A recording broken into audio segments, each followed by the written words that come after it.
let's talk about Minari real quick. There's not too much to talk about the film Minari, but let's just talk about it real quick. Now, I have spoken about Minari in maybe 3-4 episodes ago, and the premise is, guys, Minari is an American film. It's an American film, and it recently just won the Golden Globe for Best Motion Picture Foreign Language. Okay, foreign fucking language, right? We all knew this was an issue, but it is what it is, right? Like I've spoken about this before. Guys, if you haven't watched Minari, buy the ticket.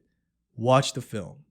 All right, watch the film. Support. Look, the idea is it's not a Marvel movie, okay? It's not $100 million budget film, but guys, I think to really be in solidarity with the greater Asian American community, you can spend $20 and watch a film.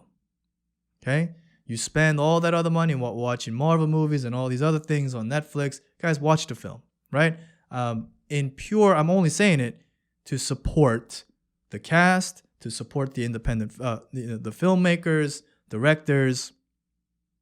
Watch the film. Now, look, I have watched it, and no spoilers, but I have watched the film, and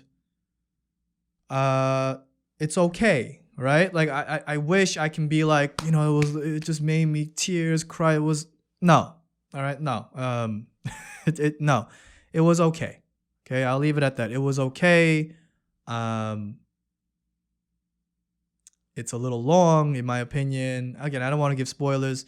Watch it. You tell me how it is. Okay? Look, if you haven't watched Minari and you want to watch it, reach out to me, and I'll buy some tickets. Why not?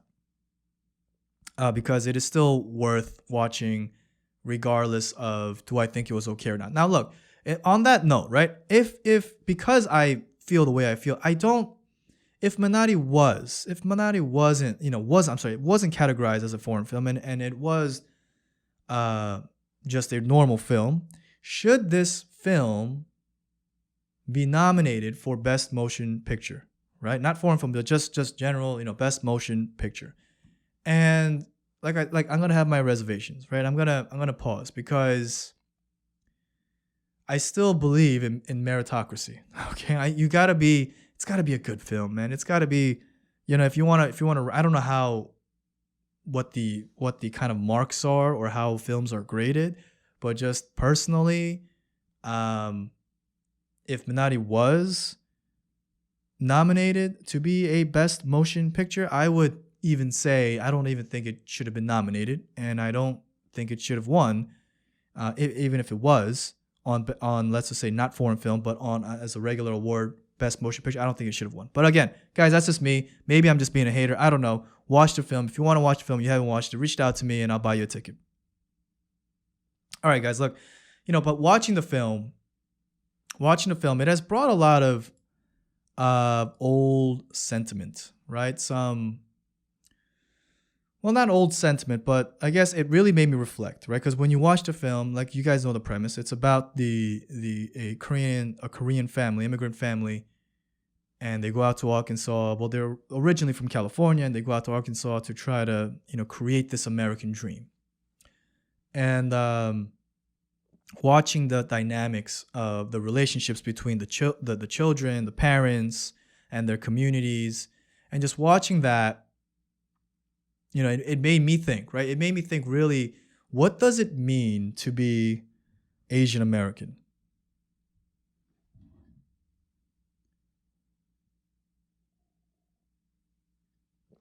Guys, what does it mean to be Asian American, right? Because that film is all about being an American, but also you are Asian. And it brought me to a point where I try to think, what does it mean, right? What does it mean to be Asian American? Because the term Asian American itself, it's kind of weird, right? Because everyone who's Asian, we have so many different ethnicities.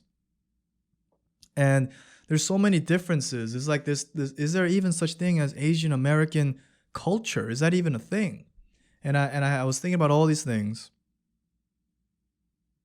And the thoughts that really came to mind is just really myself, right? I can only speak about me and what I went through, and understanding that I am an Asian American, and what does that mean to me personally, and what do I see with other Asian Americans in my life, right? And how, and I compare and I see, and is this the American dream? Is this the American path? So guys, quick rundown.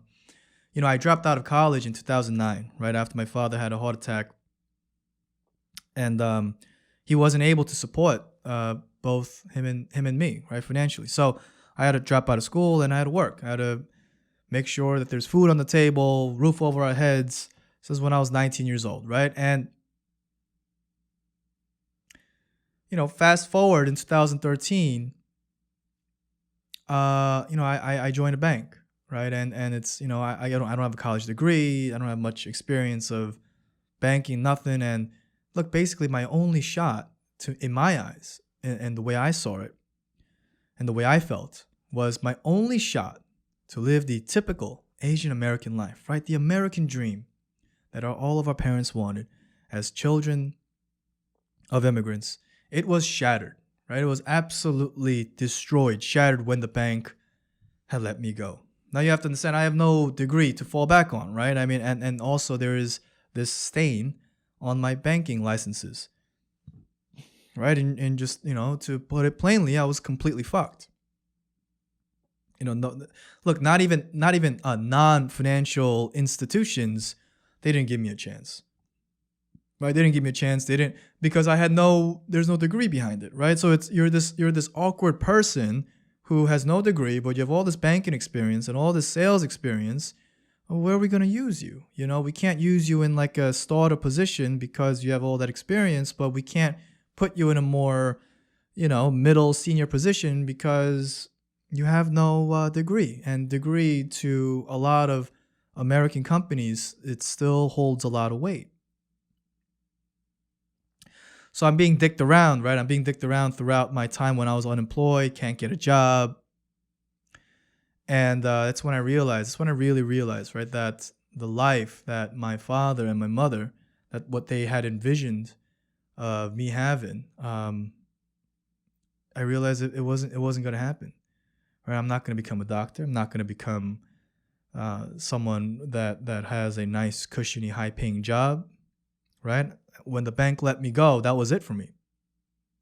Couldn't get work anywhere in any company, right? If I showed you the amount of places I have a list of all the places I've applied to, how many times I worked on my resume and all these things, and how many times I've talked to different people about, it would be absolutely crazy. And I'm thinking, to me, it made no sense.